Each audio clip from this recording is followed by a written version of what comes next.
Bonjour à tous, je fais suite à l'atelier de ce matin HTML CSS que j'ai fait avec certains d'entre vous. Simplement, en fait, j'ai pu discuter avec Pierre Fac tout à l'heure, là on a échangé. Donc j'ai quelques petites infos à vous donner par rapport à l'utilisation de Flexbox mais également Bootstrap, donc ce qui va avoir apporté quelques éclairages aussi par rapport à ce qu'on a vu ce matin, et donc je vais essayer de vous réexpliquer bien comme il faut, ce qui est peut-être pas complètement perçu par vous. Simplement, je commence ce cours cette petite vidéo par quelques astuces sur les couleurs. C'est toujours compliqué de choisir des couleurs. J'ai trouvé cet article là dans ma veille qui est plus intéressant sur comment est-ce qu'on peut en fait plus facilement mémoriser des codes couleurs. Donc vous savez que les codes couleurs c'est RVB, donc 2 chiffres pour le rouge, 2 chiffres pour le vert et 2 chiffres pour le bleu, enfin chiffres ou lettres d'ailleurs. Et donc en fait ça compose la couleur. Vous voyez en fait ici il y a plein de moyens mnémotechniques pour créer des couleurs assez simplement. Donc c'est plutôt bien fait. Sinon, toujours pour choisir les couleurs, c'est jamais évident là aussi de choisir les couleurs qui sont en harmonie. Je vous conseille d'utiliser ce site là qui s'appelle Curls, pas évident à dire. Plutôt intéressant là aussi pour avoir des palettes de couleurs qui sont bien faites. Il y en a plein, mais parmi d'autres, Color Hunt aussi, j'aime beaucoup Color Hunt, qui est très simple, très visuel, très efficace. Voilà, vous avez des palettes de couleurs harmonieuses, vous les avez, c'est super sympa. Et puis il me semble que j'en avais d'autres. Non, c'était déjà vrai. À vous indiquer, voilà, c'est déjà bien. Après bon, il y a le classique Adobe,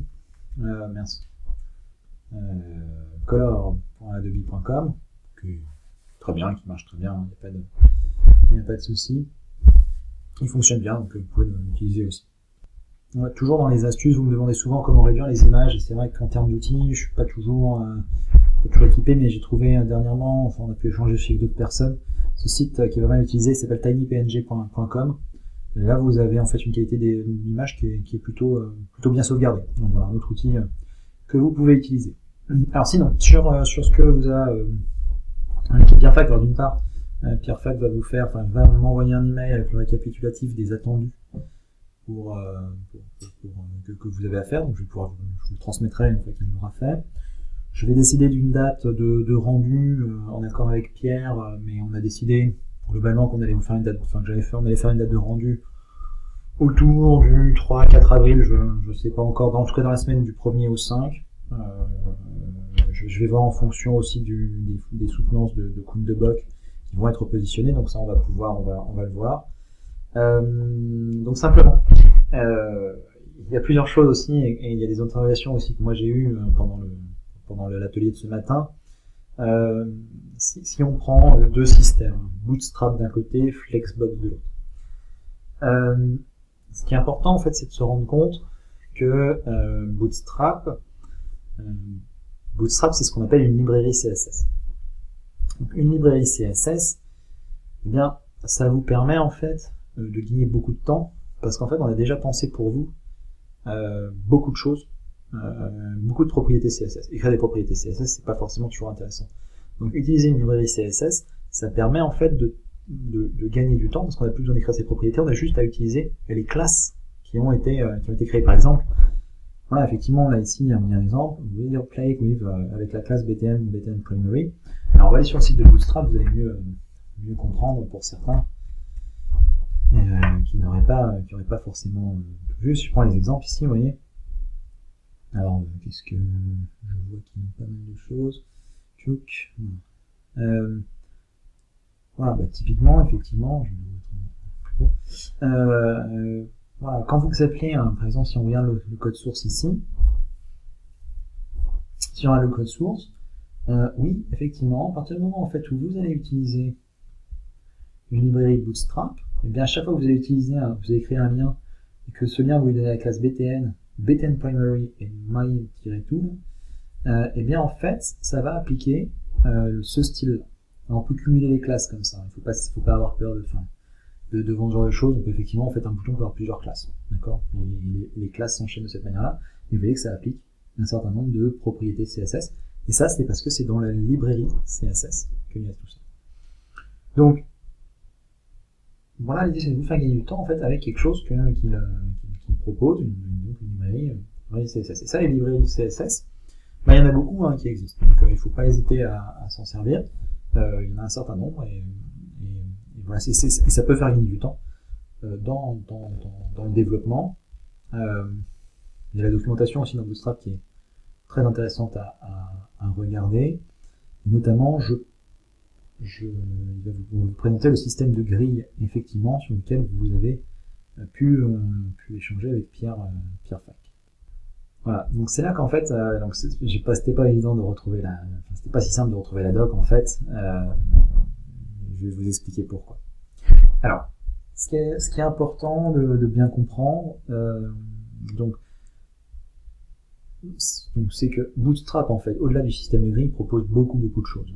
C'est un outil qui est très performant, et vous avez vu par exemple pour la mise en forme des boutons, pour la mise en forme des titres également. Enfin bref, il y a toute une série de propriétés CSS qui est développée, qui est très importante. Bon, ça c'est un point. Maintenant, ce qui est important de bien avoir en tête, c'est que Pierre Fac en fait vous a présenté Bootstrap à la fois pour son côté librairie, vous dire qu'effectivement ça peut vous faire gagner du temps, mais également parce que Bootstrap peut avoir un intérêt par rapport à Flex, parce que lui aussi propose un moyen de mettre en page des éléments sous format de colonne, mais avec un autre système que le système Flex, donc qui est un ensemble de propriétés CSS que vous avez vu également. Alors, comment marche donc le grid system? Effectivement, vous avez parlé de grille, on parle effectivement de grille. Pierre Fac d'ailleurs dit que lui, sa vision, je trouve plutôt bonne, effectivement, c'est de dire, si vous avez un site plutôt, vous avez une volonté de faire les choses en colonnage, beaucoup de colonnes en fait, qui vont tous les unes les autres se disposer, privilégier en fait l'approche Flex, donc directement faite du CSS avec Flex. Sinon, si vous avez plutôt peut-être un système de grille en fait, avec des éléments qui vont se disposer les uns à côté des autres, mais sans avoir forcément en fait une réflexion autour de colonnage, mais plus des éléments à disposer les uns à côté des autres, utilisez la grille que propose Bootstrap. Donc les deux fonctionnent de manière différente, ou en tout cas fonctionnaient de manière différente. C'est-à-dire qu'il y a des choses qui ont un peu bougé aujourd'hui en fait avec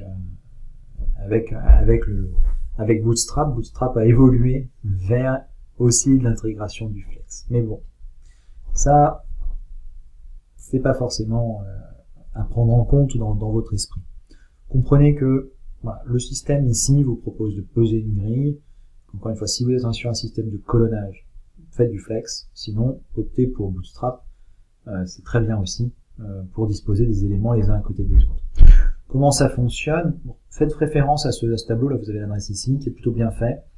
Prenez n'importe où, voilà, il y a plusieurs exemples. Votre grille, c'est facile à comprendre, votre grille elle est découpée en 12 colonnes.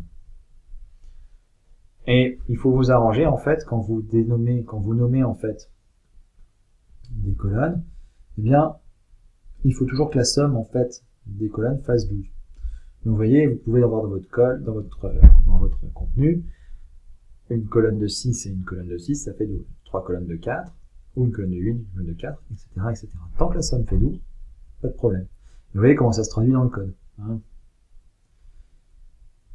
Pourquoi est-ce qu'on met plusieurs classes? En fait, c'est parce que ça permet, si vous voulez, de gérer les différentes versions d'un site qui se présentait sur tablette ou sur smartphone, ou sur ordinateur de bureau. Et donc en fait, le cumul en fait des classes permet de gérer l'ensemble des affichages de la meilleure des façons. Effectivement, sur un smartphone, je vais peut-être pas faire 12 colonnes de 1. Si je mets tous mes éléments sur un ordinateur de bureau, je peux peut-être mettre 12 éléments les uns à côté des autres. Sur un smartphone, si je mets 12 éléments les uns à côté des autres, ça risque de pas être très joli. Donc, c'est pour ça, en fait, que potentiellement, je vais faire des colonnes plus larges sur téléphone que sur ordinateur de bureau.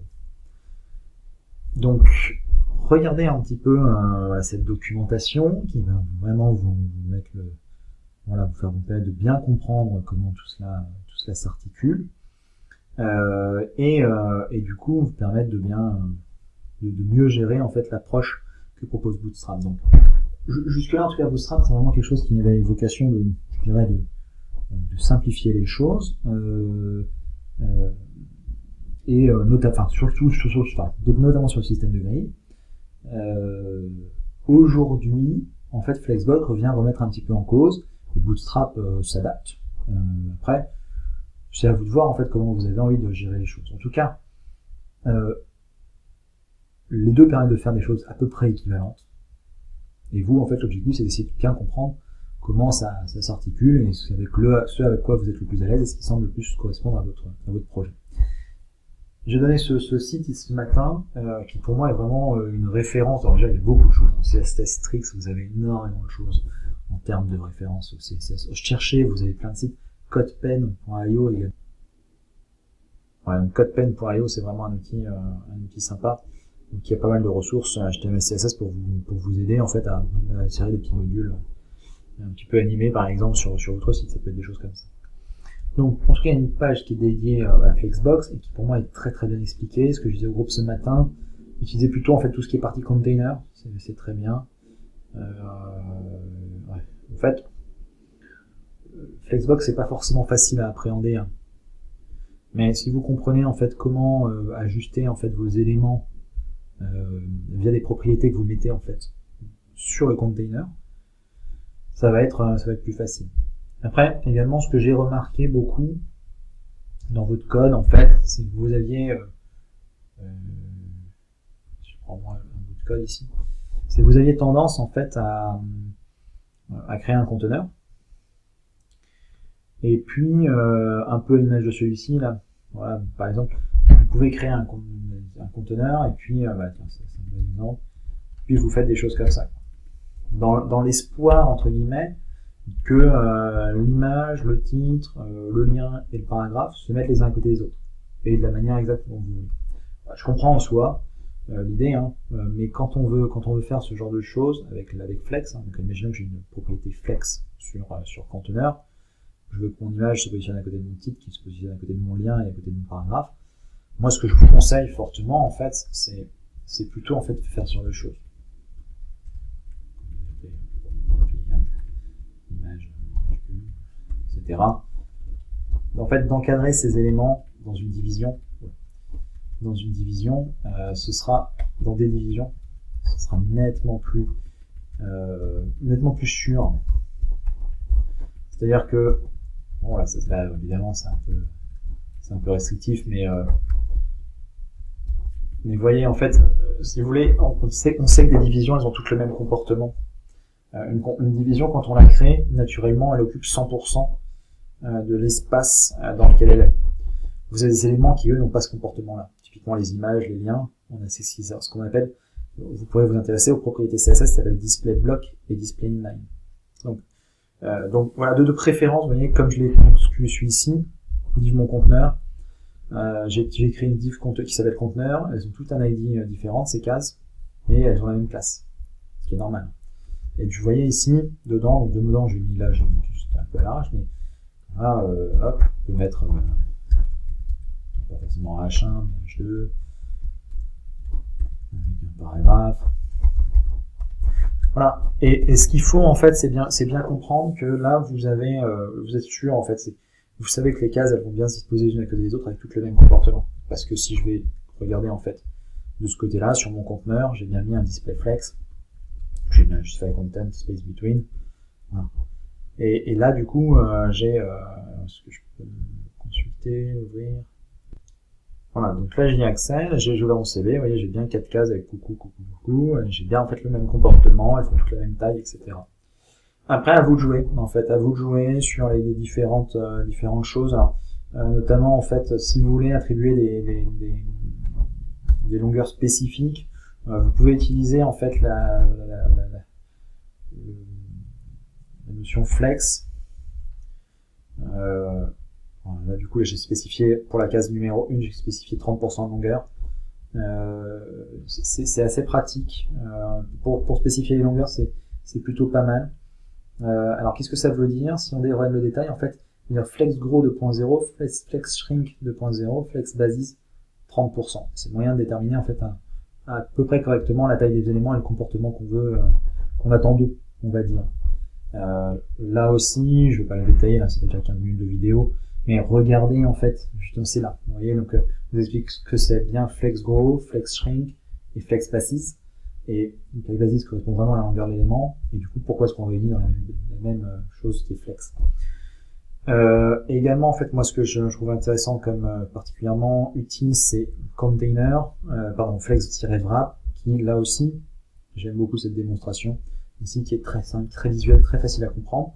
Bien comprendre en fait que effectivement selon en fait comment je donne comment j'indique cette propriété, mes éléments vont pas faire la même attitude. Je prends le CSS, chacun des éléments ici en fait, chacun des éléments ici qui s'appelle flex item dans l'HTML, flex item, vous voyez, ils s'appellent tous flex item. Et bien ces flex items, ils ont tous une longueur de 100 et une hauteur de 100.